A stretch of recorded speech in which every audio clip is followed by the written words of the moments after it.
కొంటె చూపుతో నీ కొంటె చూపుతో మనం చూసారు నవ్విందే, మనం చూసి ఏమైంది వరకు నవ్విందే లేదా? క్లారిటీ తెచ్చుకుని చెప్పాలా? తిప్పరా బండి. నా మనసు మెల్లగా చల్లగా. అయ్యయ్యో, నన్ను చూసే నవ్వుతా ఉంది. ఏమందాం ఆ కళ్ళు ఆ కలరు. ఇక నిమిషానికి 10 సార్లు తిరగాల్సింది ఈ ఈదిలో. తిప్పరా తిన్నా. చావే చిన్ని నవ్వుతో. ఏమైంది దీనికా? అబ్బా పెట్రోల్ అయిపోయిందా? నెట్టుకుని వెళ్ళిపోదాం. చిలిపి నవ్వుతో ఏదో మాయ. ఎవడేవాడా? నాకేం తెలుసునా? అట్ట గుడ్లకు మరి రోడ్ల మీద తిరుగుతున్నాడు. ఒకసారి ఈదులు తిరిగినామంటే కాలేజ్ అది నుంచేస్తానట్నే. ఇంక జీవితంలో నా ముఖం మీకు చూపించాను, కానీ వెళ్లే ముందు ఒక్కటి మాత్రం మీ చెల్లిని అడగాలనుకుంటున్నాను. అడుగు. అరక్క తినేదనా? పెట్రోల్ డబ్బులు ఇయ్యా. అన్నకి జై. నమస్కారం.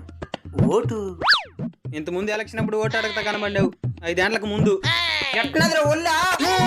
గుమ్మనుండ్రా, నిన్న పక్కింట్లో ఓటు అడిగేదానికి పోయినా. నిన్నెక్కడో చూసినట్టుందా అని అన్నాడు. వాడితో పోలీసు 100 రెట్లు బెటరు. కనీసం 5 3 ఖచ్చితంగా చూసినట్టు క్లారిటీగా ఉన్నాడు. సర్లే తమ్ముడు, ఓటు. ఈసారి నా ఓటు నోటాకే. వాడెవర్రా మధ్యలో? నీకు ఆపోజిషన్ పార్టీలో ఎవరో నిలబెట్టినారన్నా. నేసేస్తున్నా. ముందు నిన్నేసేసి అన్నా, నోట అంటే ఎలక్షన్ నిలబడి ఎవడికి ఓటేనని అర్థం. తమ్ముడు, ఓటు నోటాకేసే బదులు అదే ఓటు నోటిచ్చేవాడికైనా అనుకో జోబు నడుతుంది. అబ్బా ఏమి రైమింగ్ లో చెప్పినావో. అన్నకి జై. జోబి నడుతుందని చెప్పినావు. ఎవరు జోబి? నీ జోబా? నీకెవరు చెప్పినారు? మీ ఎవ చెప్పుంటది రే. మా ఎవ చచ్చిపోయిందా? నువ్వు కూడా సవరా.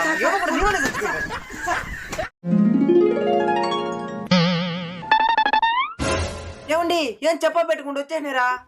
నీకు సర్ప్రైజ్ ఇద్దామని వచ్చిన. వచ్చేటప్పుడు సరిపోతారు తమ్ముడు. సర్ప్రైజ్ ఎవరు తమ్ముడారు? సర్ప్రైజ్ సర్ప్రైజ్ అంటే ఆశ్చర్యపోతున్నా అర్థమే. వస్తే పేరు కదా. అవునా? సారీ అండి.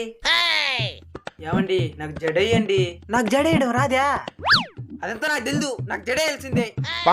నాకేమైనా పుడికిటికిలో ఉండదా? జడేసేది తెలిసి దానికి. అయితే నేను మా పుట్టింటికి వెళ్ళిపోతాను. పుట్టింటికి వెళ్ళిపోవాలని ప్లాన్ చేసినావో ఏ రీజన్ అయితే ఉండదులే, కానీ దీన్ని మాత్రం ఇంకోసారి రిపీట్ కానికూడదు. ఎట్టయినా జడేసేది నేర్చుకోవాలా? ఎవరున్నారబ్బా? ఎవడి దగ్గర? సాయంత్రికంతా జడేసేది నేర్చుకొని నిన్ను పుట్టింట్లో జడేసి లాక్కొస్తానే. ఐస్ క్రీమ్ కి బ్రెయిన్ అప్పించిన నేను. ఎట్టొచ్చిందే? హెల్మెట్ ఎక్కడ? అంగిట్లో. సార్ ఇది మన మీద పంచులేస్తున్నాడు సార్. మనం వేస్తే బలా పంచులా? హెల్మెట్ అంగిట్లో ఉండాలి సరే, మరి చెట్టు మీద ఉండాల్సిన కాకేమి బైక్ మీద ఉంది. నా వెనకాల ఎవరున్నారు తెలుసా? యమధర్మరాజు గారు ఉన్నారా? ఓవర్ స్పీడ్ లో హెల్మెట్ లేకుండా వచ్చేవాడు వెనకాల ఖచ్చితంగా యమధర్మరాజే ఉంటాడు. ఇప్పుడు నీకు నిజ జీవితంలో జరిగిన ఒక పిట్టక చెప్తాను. ఒక స్పీడ్ గా హెల్మెట్ లేకుండా పోయి చెట్టుని గుద్దినాడు.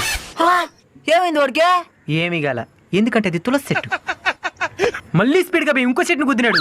అయినా వాడికి ఏం కాల. అయ్యింది, ఎందుకంటే అది సెన్స్ చెట్టు.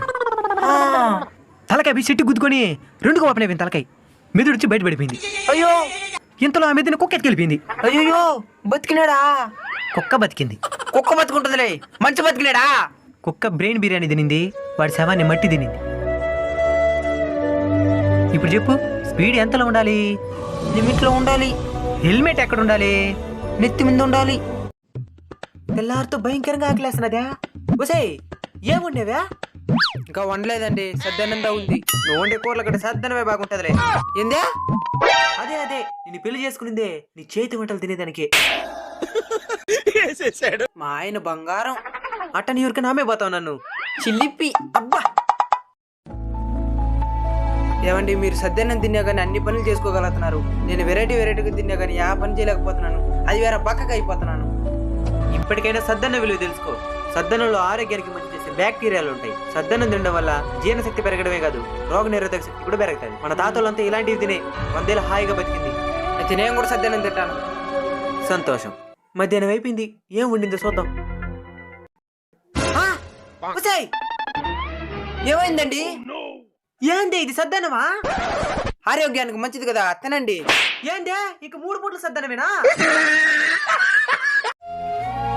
మా మందులు తీసుకుని వస్తున్నానమ్మా. నీకేం కాదమ్మా, 6 గంటల నీ ముందు ఉంటాను.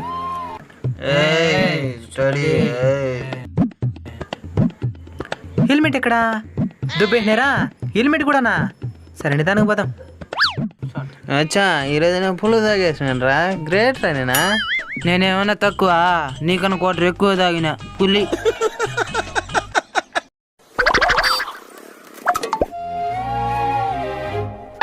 రే ఆపురా.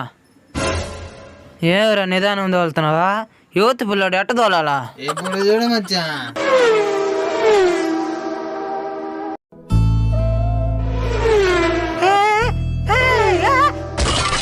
వీడు కూడా మనకన్నా ఎక్కువ తాగేస్తున్నాడు మామ, అందుకే లేలేకపోతున్నాడు.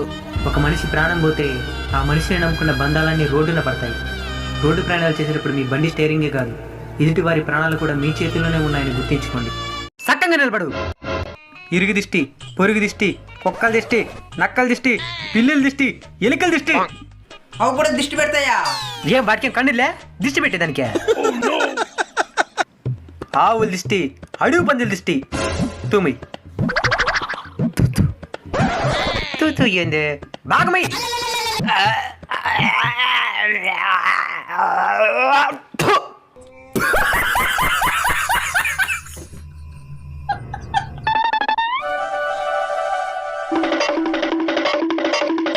మామా ఇందా చాక్లెట్లు. రిపబ్లిక్ డేకే స్కూల్లో చాక్లెట్లు పంచినారు. ఇందా మామా. ఏం ఆలోచిస్తున్నావు? రిపబ్లిక్ డే అంటే ఏందో తెలుసా? తెలుసు మామా. రాజ్యాంగం అమలై పూర్తి స్వాతంత్రం వచ్చిన రోజు కదా. మన పూర్తి స్వాతంత్రం కోసం గాంధీ గారితో పాటు ఉయ్యాలవాడ నరసింహారెడ్డి, ఝాన్సీ లక్ష్మీబాయి, భగత్ సింగ్, సర్దార్ వల్లభాయ్ పటేల్, నేతాజీ సుభాష్ చంద్రబోస్ ఈ విధంగా చాలా మంది కృషి చేసినారు. కానీ నోట్ల మీద మాత్రం గాంధీ గారి ఫోటో మాత్రమే ఉంది. మనకి కాయిన్స్తో పాటు 10, 20, 50, 100, 200, 500, 2000 ఇలా చాలా నోట్లు ఉన్నాయి కదా. ఒక్కొక్క దాని మీద ఒక్కొక్కరు ఫోటో ముద్రించుంటే వాళ్ళ ప్రాణత్యాగానికి సరైన గుర్తింపు దొరికినట్టు ఉంటుంది. ప్రజెంట్ జనరేషన్లో అందరికీ టెక్నికల్ కోర్సులు చదవాలని కానీ చరిత్ర చదవాలని ఎవరికి లేదు. అలాంటిది నోట్ల మీద వాళ్ళ ఫోటోలు ఉంటే వాళ్ళ గురించి తెలుసుకోవాలని ఆశపడుతుంది. వాళ్ళ ప్రాణత్యాగానికి విలువిచ్చినట్టు ఉంటుంది. మీకు ఇష్టమైన స్వాతంత్ర సమరయోధుని పేరుని కామెంట్ చేయండి. తమ్ముడు, నాకు ఓటేసి గెలిపించిన ప్రజలు మీరు. మీ సమస్యలు తీర్చడం నా కర్తవ్యం, నా బాధ్యత, నా డ్యూటీ. నేను సమస్యలతో ఇబ్బంది పడేది ఎలక్షన్ దగ్గర పెడితే గానీ గుర్తుకు రావు మీకా? దోరికే ఎట్లా ఒకటి కవర్ చేసేది అనుకున్నా మాట. ఈ మధ్య జనాలు బాగా షార్ప్ అయిపోయినారబ్బా. నా వాళ్ళ సమస్యలు అడుగుతున్నావు కదా, వాళ్ళ సమస్యలు చెప్తే తీర్చేస్తావా? మన సమస్యలు చెప్తాం. ఆ బిల్ శాంక్షన్ అవ్వలేదు, ఈ బిల్ ఇవ్వలేదని ఏదో ఒకటి చెప్పేస్తాం. తమ్ముడు, నేను ప్రజాసేవలో ఉండి రాలేకపోయినాను తమ్ముడు. 2 నెలల ముందు మా ఊర్లో మీటింగ్ జరిగితే కూడా రాలా. ప్రజాసేవలో ఉండి రాలేకపోయినా. మొన్న మా 2 ఊర్లు కొట్లాడుకుంటుంటే కూడా రాలా. చెప్పినాడు కదా ప్రజాసేవలో ఉండి రాలేకపోయినాడనే. ఒడి దగ్గర కొత్తగా జాయిన్ అయినావా? అవును.